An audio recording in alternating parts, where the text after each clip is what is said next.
예, 요즘 주식시장 여러분들 어떻게 보고 계십니까? 그냥 종목만 보시는 게 아니라 아마 전체적으로 흐름이 과연 우리 시장이 좀 괜찮을까 걱정하시는 분들이 많으실 것 같습니다. 반면에 미국 시장은 상당히 좀 잘 나갔죠.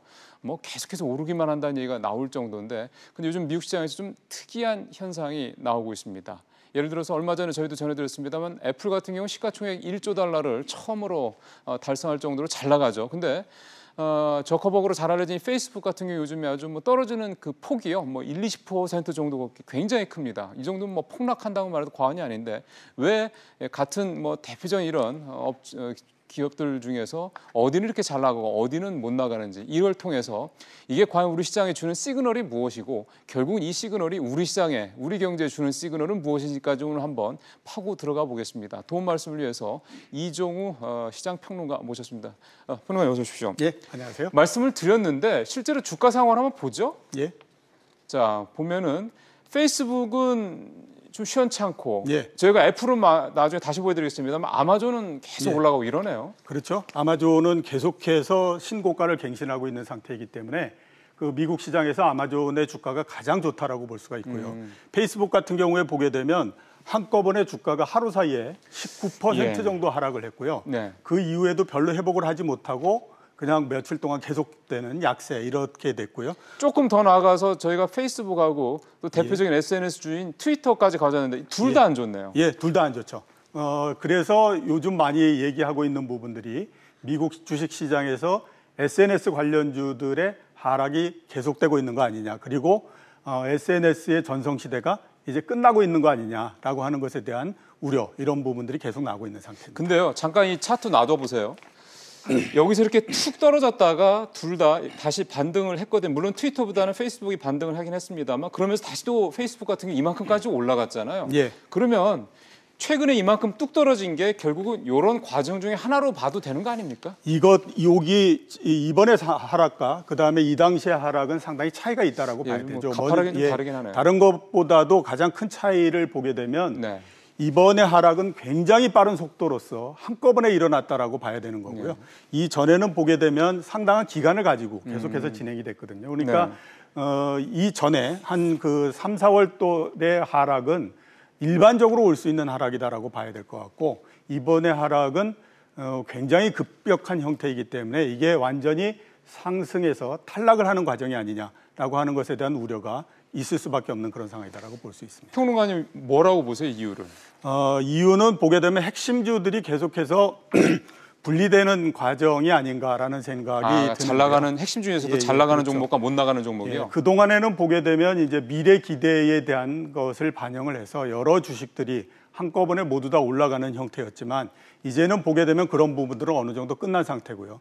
결국에 보게 되면 아마존이나 또는 그 마이크로소프트, 구글 이런 것처럼 기업 이익에 대한 안정성이 확실히 보이는 그런 주식들을 중심으로 해서 안정성이 있는 곳으로 지금 계속해서 미국 시장이 모이는 형태다라고 봐야 되기 때문에 시장의 모습 자체가 과거와는 완전히 달라진 형태가 됐다라고 볼 수가 있을 것 같습니다. 이게 저도 앞서 시그널 얘기를 잠깐 드렸는데 뭐 제가 예. 너무 과하게 걱정을 하는 건지 모르겠습니다. 혹시 이제 그동안 미국 시장이 계속 올랐으니까 이제는 거품 빠진 거다 이렇게 보면은 너무 무리한 전망일까요?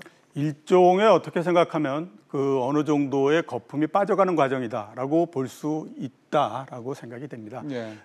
다만 이제 문제를 보게 되면 이번에 거품이 빠지는 과정이 2000년도에 IT 버블이 끝나는 것 때처럼 그렇게 급격한 형태로서 진행이 될 것이냐 아니면 완만한 형태로 진행될 것이냐 하는 것의 문제인데 우선 아무튼 현재까지 생각했을 때는 좀 2000년보다는 대단히 완만한 형태로서 진행되지 않을까라는 생각이 듭니다. 이제 다른 것보다도 보게 되면 2000년보다는 지금 미국에 있는 기업들, 특히 기술주에 관한 기업들의 실적이 상대적으로 상당히 좋은 상태고요. 또 하나 보게 되면 지금 시장을 끌고 가고 있는 종목들이 세계적인 경쟁력을 보유하면서 다른 기업들 같은 경우가 들어오지 못할 정도로 굉장히 강력한 성을 이렇게 쌓아놓고 있는 상태이거든요. 예. 그런 면에서 보게 되면 어느 정도 버블이 붕괴가 되면서 주가가 떨어지고 이러는 과정으로서 진행되고 있기는 하지만 2000년과 같이 굉장히 여러 종목들 그리고 시장 전체를 끌고 내리는 이런 형태로서 발전되지는 않을 거라고 그렇게 생각하고 있습니다. 근데 저는 조금 다소 요즘에 미국 시장을 바라보면서 좀 의외인 부분이 뭐냐면 미국 경제가 좋으니까 주가가 올라가는 건 좋은데요. 예.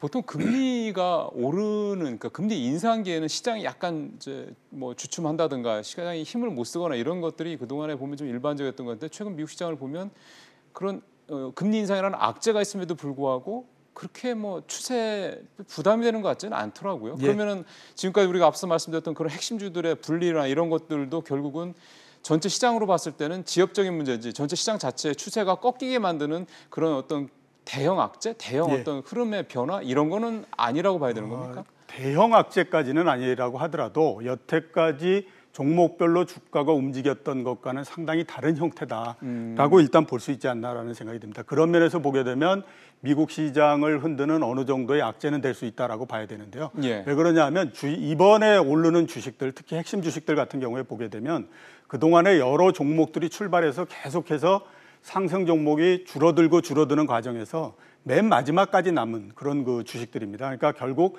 미국을 가장 대표하는 주식들이다라고 볼 예. 수가 있는데 그런 주식들이 하루아침에 그냥 20%씩 이렇게 주가가 떨어지고 한다라고 하는 것은 시장 자체가 약해졌다라고 하는 것을 반영을 하는 형태다라고 봐야 되는 거거든요. 예. 그런 면에서 보게 되면 미국 주식 시장이 종목 면에서 차차 계속해서 약해지고 있다라고 볼 수 있고 거기에다가 네. 미국의 기업 금리 인상이나 이런 그 악재가 더해지는 것까지 고려를 하게 되면 상당히 안 좋은 형태로서 흐르고 있다라고 하는 것을 부인할 수는 없다라고 볼 수가 있겠죠. 사실 우리가 최근 우리 시장이 미국 시장이 오르면 오르고 미국 시장이 떨어지면 떨어지면 이런 시장은 이제 좀 아닌 것 같긴 합니다만 미국 시장이 그동안 잘 나가다가 만약에 말씀하신 대로 뭐 아주 대세가 꺾이는 것까지는 아니더라도 이제 주춤해진다 그러면 현재 우리 시장 같은 경우 이게 지금 호재가 거의 없는 우리 시장에는 악재만 더 추가되는 게 아니냐 이런 생각이 드네요. 예, 그렇죠. 우리나라 주식 시장이 그래도 현재 수준을 계속해서 유지할 수 있는 가장 큰 힘은 미국 시장이 사상 최고치를 계속해서 갱신하고 있기 때문에 그렇습니다. 예. 만약에 미국의 핵심 주식들이 계속해서 하락을 하고 이런 형태가 되게 되면 그것이 결국 이제 나스닥이나 이런 그 주가를 건드리는 형태가 될 것 같고요. 그렇게 해서 미국 주식 시장이 하락하고 이런 형태가 되게 되면 우리나라 시장도 역시 그 영향에서 벗어날 수는 없다라는 생각이 들거든요. 거기에서 문제가 되는 부분들은 뭐냐면 예. 우리 시장이 최근에 다른 어떤 시장보다도 상당히 약세이기 때문에 그렇죠. 그만큼 우리 내부적인 에너지나 이런 것들이 강하지 않다라고 하는 부분들이 될 것 같고요. 그런 상태에서 외부에서부터의 부정적인 영향을 한번 받는다라고 하게 되면 그 영향은 훨씬 더 커질 수밖에 없다라고 하는 부분들이 가장 크게 우려되는 부분이다라고 볼 수가 있겠죠. 그러면 현금을 더 좀 늘려야 되는 전략을 써야 되는 거 아닙니까? 예, 현재로서 봤을 때는 현금의 보유 비중을 적절하게 계속해서 높여가는 전략이 필요하다라고 볼 수가 있습니다. 앞으로 보게 되면 시장이 그렇게 갑자기 어느 순간에 좋아진다든가 이럴 가능성이 높지 않기 때문에 그런 면에서 보게 되면 현금 보유 비중을 높여가는 전략이 현재로서는 굉장히 유효하다라고 볼 수가 있겠죠. 저희가 우리 이평론가님 모시고 주식시장 얘기 뭐 비단 주식시장 얘기만 가지고 하는 거 아니고 주식시장을 뭐 필두로 해서 전체적인 자본시장 얘기라든가 조금 더 우리 거시경제 뭐 미시경제까지 좀 두루두루 했으면 하는데 결국 이제 지금 이게 주식시장으로 바라보는 이런 어떤 모습들 이런 것들을 보면서 우리 시청자분들께서 투자를 하시는 분이든 아니면 우리 경제에 대해서 걱정하시는 분 이런 분들께서 좀 앞으로 상황을 보시면서 좀 큰 흐름 중에서 좀 이런 거는 좀 포인트로 여러분들께서 좀 지켜보시면 좋을 것 같다라고 하실 만한 부분들이 어떤 게 있을까요? 우선 들 수 있는 부분들이 우리나라의 실적이죠. 2분기에 실적이 나온 거를 보게 되면 그러니까 우려했던 것만큼 나쁘지는 않았습니다. 매출도 4% 정도 늘었고요. 예. 그다음에 영업이익이 한 12% 정도 증가를 했거든요. 그러니까 실적은 나쁘지 않았는데 주가가 상당히 많이 떨어져 버린 상태가 실적은 됐죠. 나쁘지 않았어도. 예, 그렇죠. 그러니까 이게 우리가 시장을 여태까지 분석하고 그다음에 이렇게 되면 주가가 오를 수 있다라고 하는 것과 아주 반대되는 모양으로서 갔습니다. 결국 이게 왜 그렇게 됐을까 하는 것들에 대해서 먼저 생각을 해봐야 되는데요. 가장 큰 부분들은 6월 달서부터 경기 정점에 대한 논쟁이 계속되지 않습니까? 그렇죠. 그러니까 그동안의 주가하고 그다음에 경기하고 기업 실적을 보게 되면 주가가 먼저 떨어지고 그다음에 경기가 나빠지고 기업 실적이 떨어지는 형태거든요. 그러니까 2분기까지는 기업 실적이 좋지만 지금의 경제 상황을 봤을 때 3분기나 4분기 되면 나빠질 거다라고 하는 부분들이 주식시장에 먼저 반영이 되고 있기 그래서 때문에 주가가 떨어졌다. 예, 그래서 이런 부분들이 앞으로 어떻게 될 것인가 하는 부분들에 대해서 예. 좀 관심을 가져야 되지 않나 싶은 생각이 들고요. 역시 이제 보게 되면 업종별로 봤을 때 반도체 주식이 어떻게 될 건가 하는 좀 더 것들이 구체적으로 굉장히, 들어가면 예, 그 관건이다라고 봐야 되죠. 외국계에서 지금 보게 되면 관점이 안 좋아지죠. SK 모건스탠리가, 예, 하이닉스 SK 이런 데도 얘기했더라고요. 이제 매도 뭐 이렇게 하는 것처럼 그 반도체 경기에 대한 우려 이런 부분들이 계속되고 있는 상태이기 때문에 이런 것들이 앞으로 종목면에서 주식 시장에 어떤 영향을 미칠 것인가 하는 부분들 이런 것들도 좀 유의해서 봐야 되는 그런 그게 아닌가 싶습니다. 뭐 SK 하이닉스 그래서 오늘 주가도 많이 떨어졌는데요. 결국 뭐 실적 뭐 기업이니까 실적으로 이 상황을 뭐 극복을 해야 되겠죠. 예, 그렇죠. 실적이 좋아지면서 예. 앞으로 실적도 괜찮을 거다라고 하는 확신을 주면 예, 방향이 바뀔 수 있겠죠. 알겠습니다. 오늘 말씀 잘 들었습니다.